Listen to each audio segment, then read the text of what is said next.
الكوت ومنتظر الفضلي يجسد في لوحاته ألوان وجمال الطبيعة الخلابة. خلينا نتابع سوا.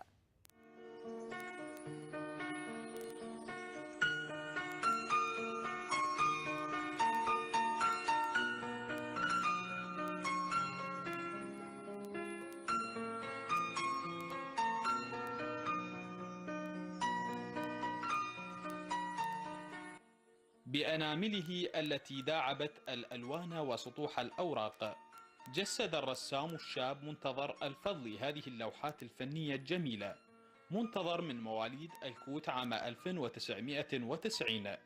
استهواه فن الرسم منذ نعومة أظفاره، فبدأ مشواره في الرسم بأقلام الرصاص والفحم، ولاقت رسوماته إعجاب أساتذته وزملائه التلاميذ آنذاك في مراحل الدراسة الابتدائية. الرسم يعتبر هو الشيء الأول اللي بداخلي، دائما أنه ألتجئ للرسم حتى أعبر عن شيء يدور بداخلي. دائما أنه أسافر، دائما أشوف مناظر، أحاول أنه أصور هاي المناظر وأحفظها بمخيلتي وأجي أرسمها على اللوحة مالتي. الصراحة أنا أستخدم حاليا بعد ما استخدمت الرصاص والفحم استخدمت الأكريليك. الأكريليك طبعا شوية صعب جدا لأن سريع الجفاف، فالتجأت إلى مواد الزيوت. الزيت دائما أنه يحتاج وقت حتى تنهي اللوحة.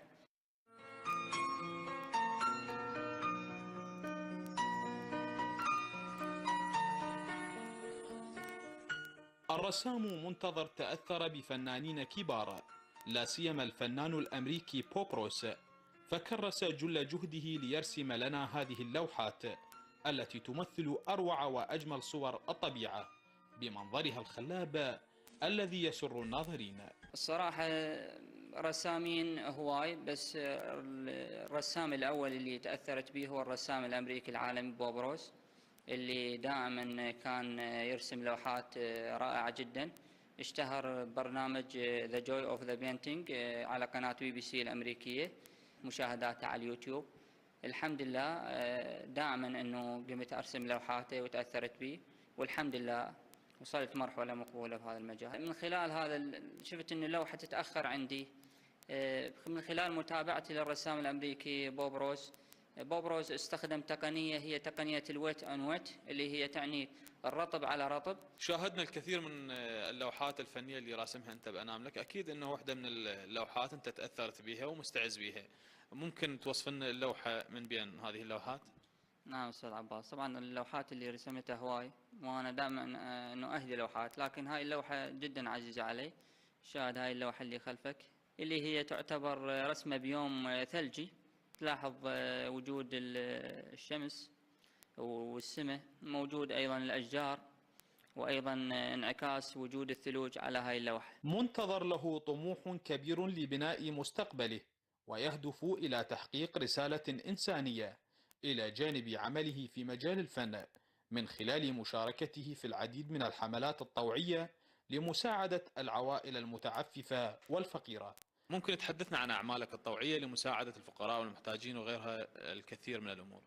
نعم أستاذ عباس، طبعا منذ نعومة أظفاري كنت دائما أنه أحب أكون متنوع النشاطات والمجالات، فما وقف إبداعي في مجال الرسم فقط، حاولت أنه أبدع بكل المجالات. التجأت إلى الأعمال النشاط المدني والأعمال التطوعية. تقريبا بسنة 2016 دخلت هذا المجال، شاركت بعدة نشاطات، دخلت أيضا فرق تطوعية. طبعا مجال الفرق التطوعية اشتغلنا في ترميم مدارس، تأهيل مدارس، أيضا شاركنا مع منظمات إنسانية، زرنا عوائل وقدمنا اللي نقدر عليه. منتظر الفضلي شاب له طموح كبير لبناء مستقبل واعد، ويمتلك مخيلة واسعة في مجال الرسم يجسدها يوميا على هذه اللوحات الجميلة، إضافة إلى أعماله الطوعية لمساعدة الفقراء والمحتاجين. لبرنامج صباح العراقي عباس العيساوي، واسط. شكرا للزميل عباس العيساوي على إعداد هذا التقرير. متواصل وياكم أحبتي.